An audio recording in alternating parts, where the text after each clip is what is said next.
What if I told you that you are living a lie? That the person you present to the world, the polite, controlled, well-mannered version of yourself, is only half of the story.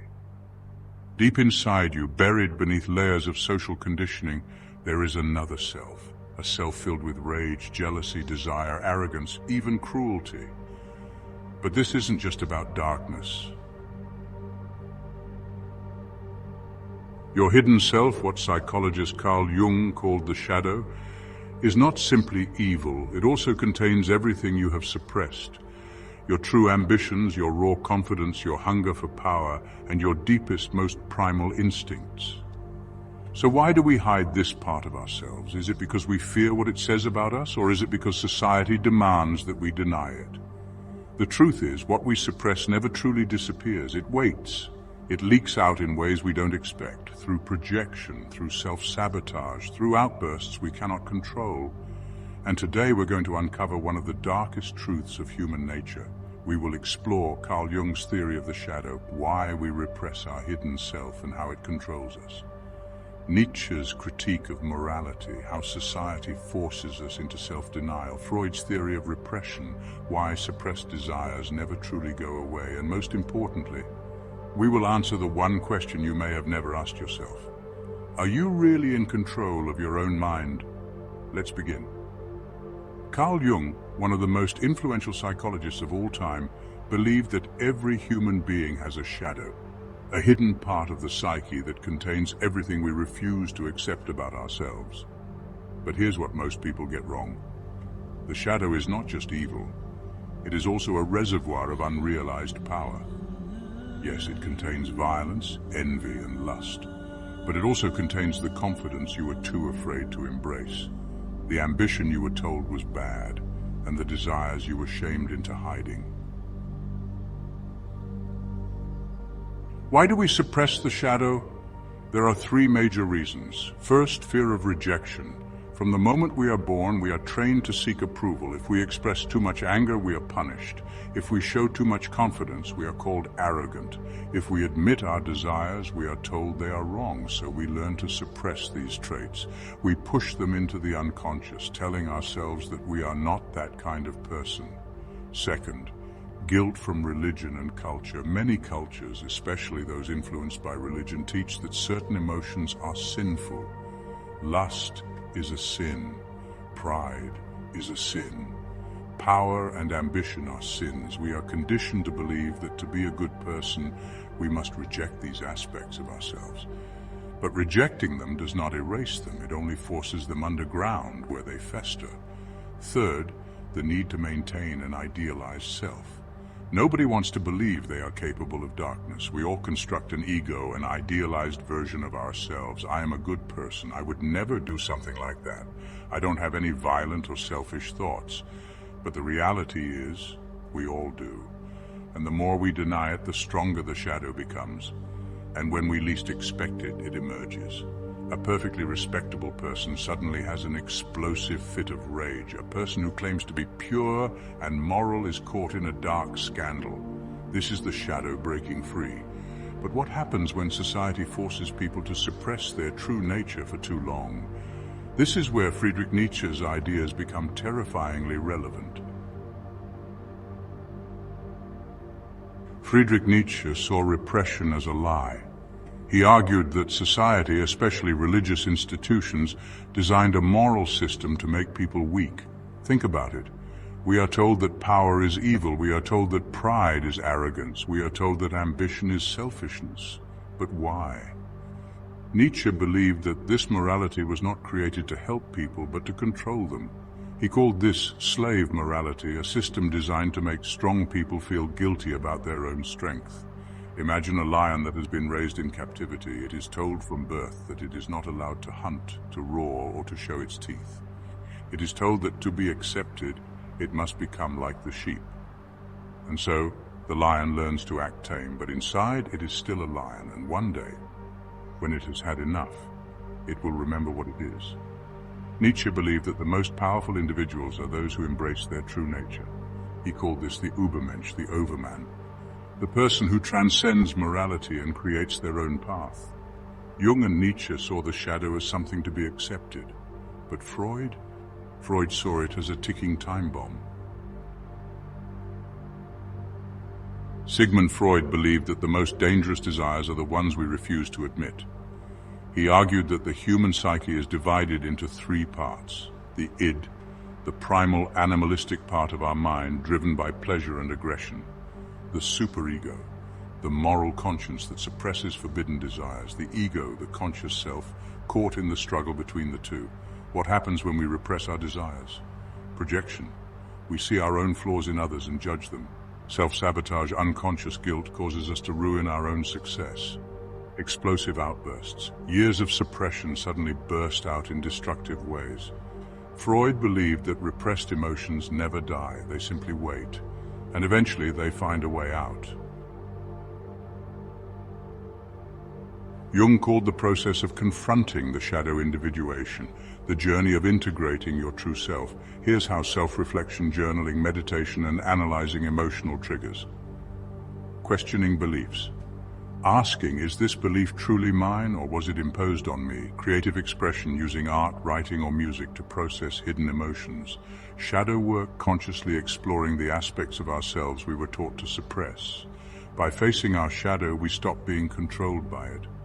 We turn it from an enemy into a source of strength. We've explored Jung, Nietzsche, and Freud, but the concept of the shadow self is much older than modern psychology. It is hidden in mythology. It is woven into history. It is alive in our world today, from fallen heroes to mass delusions, from secret societies to dictators, from witch hunts to cancel culture. The shadow manifests everywhere. To understand this, we will explore ancient mythology and the shadow, why every civilization feared its own darkness. The shadow in dictators and leaders, why those who deny their darkness become consumed by it.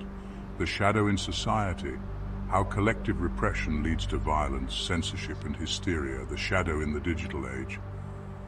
How modern cancel culture and social media amplify the war on the self. Let's begin. 1. The shadow in ancient mythology.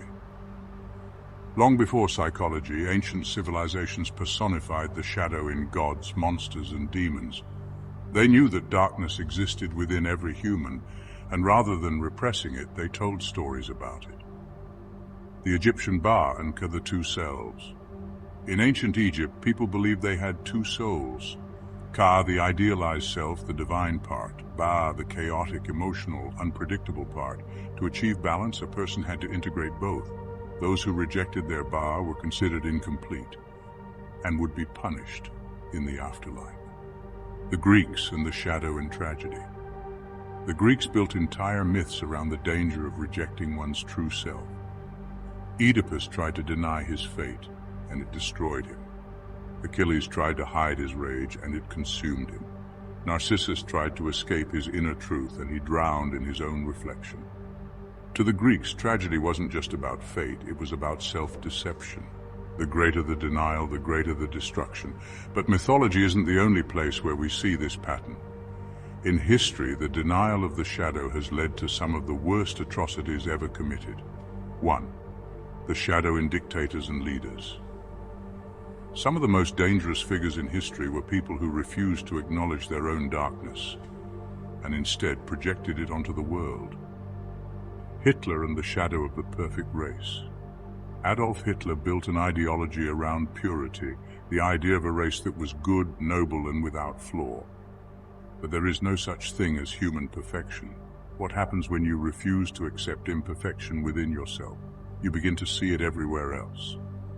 For Hitler, this meant projecting his own fears and failures onto entire groups of people, blaming them for everything wrong in the world. This is the ultimate danger of repression. When we refuse to see our flaws, we begin to hunt them in others. When we deny our shadow, we turn it into an enemy. And the result? War, genocide, and destruction. But dictators are not the only ones guilty of this. Entire societies have done the same thing. 1. The shadow in society, hysteria, and witch hunts. The denial of the shadow isn't just personal. It happens on a mass scale. History is filled with moments where societies projected their hidden fears onto others, turning innocent people into scapegoats. The witch trials, a war against human nature. Between the 15th and 18th centuries, tens of thousands of people, mostly women, were burned alive for being witches. Why? Because society feared its own darkness. It feared women's independence. It feared forbidden knowledge. It feared its own repressed desires, and so it found someone to blame. This wasn't just about religion, it was about psychology. The more repressed a society is, the more it needs an enemy. The more it denies its own sins, the more it seeks sinners to punish. And history keeps repeating itself. The McCarthy era in the US accused people of being communist spies with no evidence. The French Revolution executed thousands under the illusion of purifying society. The Rwandan genocide turned neighbors into murderers because of decades of racial conditioning. The pattern is always the same. The more a society denies its own flaws, the more violently it punishes others. And in the modern world, this repression has taken a new form. 1. The shadow in the digital age, social media and cancel culture. Today, the war against the shadow isn't fought with fire or guillotines. It's fought with tweets, outrage, and public shaming. The digital mob and the illusion of purity social media has created a world where people must appear perfect. One mistake, you're cancelled. One bad tweet from 10 years ago, you're ruined. One unpopular opinion, you're outcast. But what does this create? A culture of fear and repression. People are forced to hide their true thoughts and emotions, terrified of being judged. And like every repressive society in history, this leads to projection. People attack others to hide their own flaws, scapegoating. The mob picks a new villain every week. Mass delusion. People rewrite history to maintain an illusion of purity. The real danger of this digital age is that it encourages people to deny their own humanity, but denying the shadow does not make it disappear. It only makes it stronger. And when it finally breaks free, the consequences will be far worse than a cancelled celebrity. Conclusion. Will you face your shadow or will it consume you? We have seen how mythology warned us about the dangers of repression, how dictators and leaders project their own darkness onto the world, how societies punish those who reflect their hidden fears, how social media has become the new battlefield of repression. The question is, what will you do with this knowledge? Will you continue to hide from your shadow? Will you keep pretending that you are only good and pure? Or will you face it, understand it, and turn it into a source of strength? Because one thing is certain, the shadow never disappears, it only waits. And the longer you ignore it, the stronger it becomes. The most dangerous person is not the one who has darkness. It is the one who pretends they don't. Will you keep running from your shadow? Or will you face it, embrace it, and turn it into power? Let me know in the comments. And if you want more hidden psychology and philosophy, subscribe to The Hidden Void.